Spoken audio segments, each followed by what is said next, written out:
Hey everyone, my name is Imai. Welcome to Miss Fitzy. So recently, my brother has started streaming, and he asked me to make something for him. He asked me to make a mask so that he doesn't need to show his face on camera. He doesn't really show his face on camera right now, but nevertheless, he wants me to make a mask for him so that he can finally just show his head. Maybe, I don't know. Well, he asked me to make a Kitsune mask.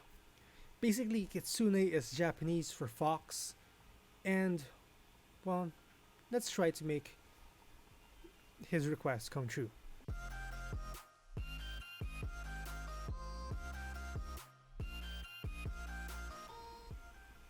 Okay, first things first, we need a mask.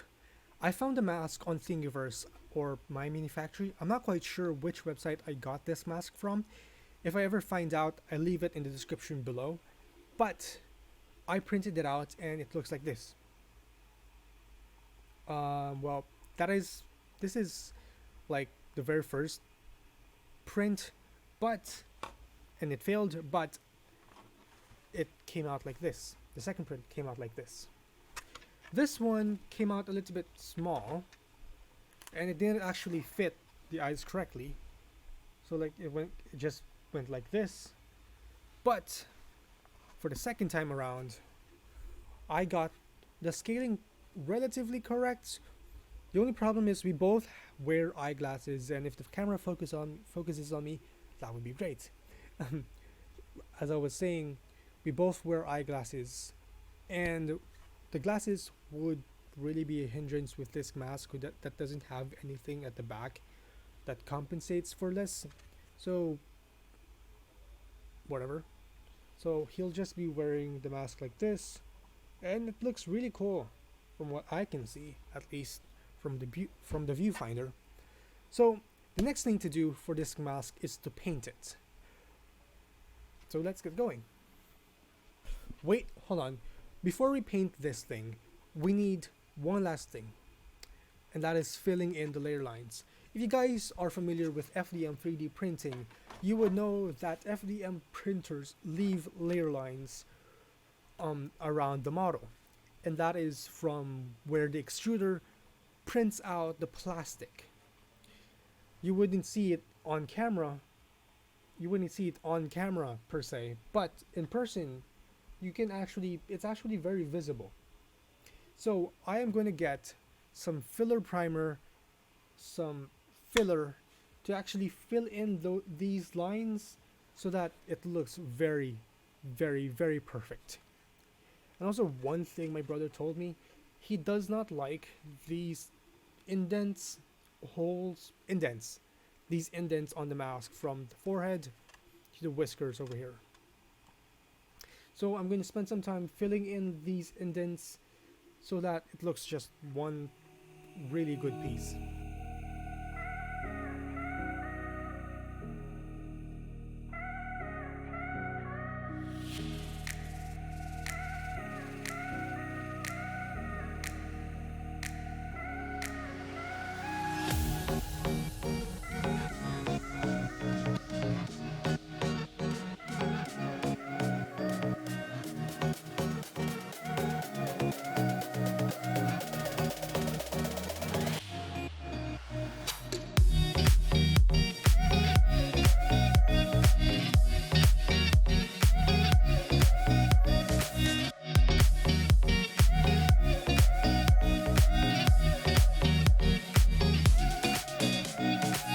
Alrighty, so here is the final primed mask, and as you can see, look, you can see no layer lines from the mask, from the print, and it looks absolutely amazing.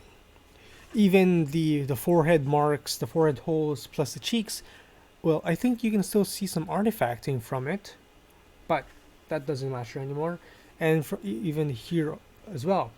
So the next thing to do is to paint this.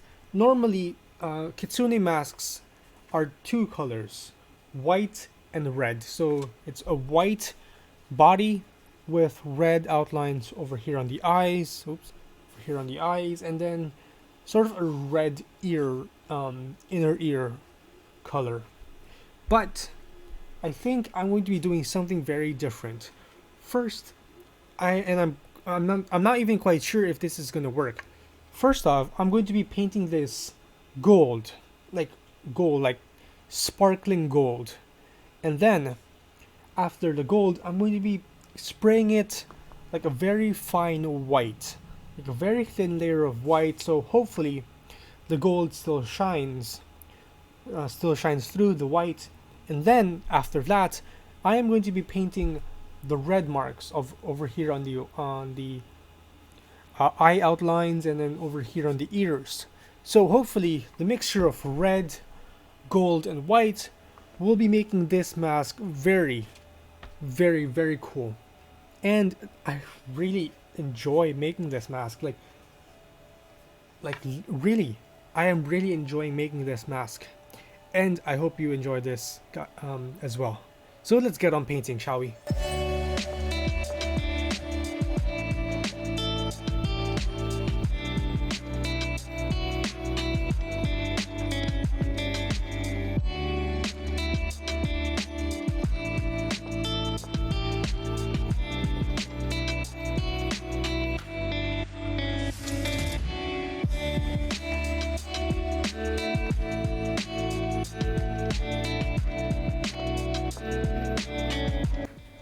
Alright, a little update on the Kitsune mask. Here it is after the gold and white painting of it. And I have mixed feelings about this, to be honest. I'm not quite sure if I love it or hate it. On the other hand, I really like the gold sheen that's shining through the white. I'm not quite sure if you guys can see it. There's a little bit of that gold sheen off it, which I like, which I really, really like. That's what I was going for. And the light white coating of it, I really like that. I'm not quite sure if, you know what, I like it. I like it. I don't love it, I just like it. But this was everything I was going for. The next thing to do is to get the red paint on it. So I need to paint on the red on the ears over here, and then on the outline of the eyes.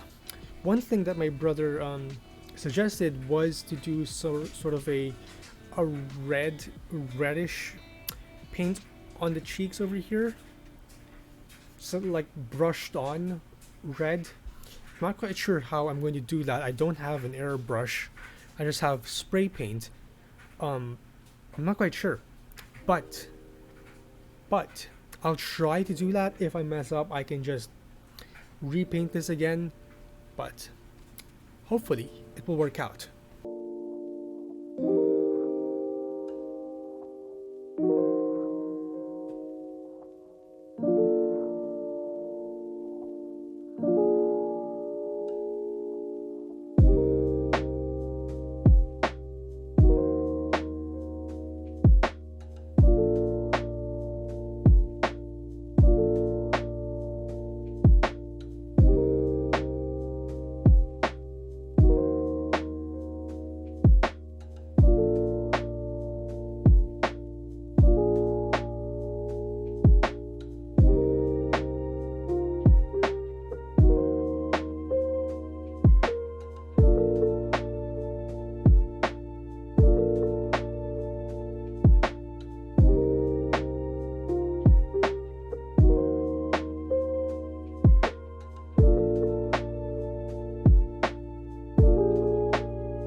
Alrighty, so here is the painted mask. It's done and painted, it's dry. Hopefully it worked out, and hopefully it came out really well. Maybe, hopefully, I don't know. Alrighty, so here is the mask all without the painter's tape, and I kind of dig it. If I'm completely honest, I kind of dig the aesthetic for this. You can see the shininess from the gold. Not sure which camera I should point this at, but the shininess from the gold is still the sheen. Ooh, the sheen from the gold is still shining through. There's the white undercoat, and then the red over here. I did some kind of mistakes over here. There's a red piece over here, and then on the ears just sort of cuts away over here where the masking was, but I'll do that off camera, and for the purposes of this video I'm just showcasing this. This is a finished Kitsune mask that I have done for my brother's streaming, and I really enjoyed making this, and I really kind of like it. I kind of like it, like really. The last thing to do is to put on the straps, which I don't have, but I do have a sewing machine that's out and some cloth, so I'll just be sewing some bands, and yeah.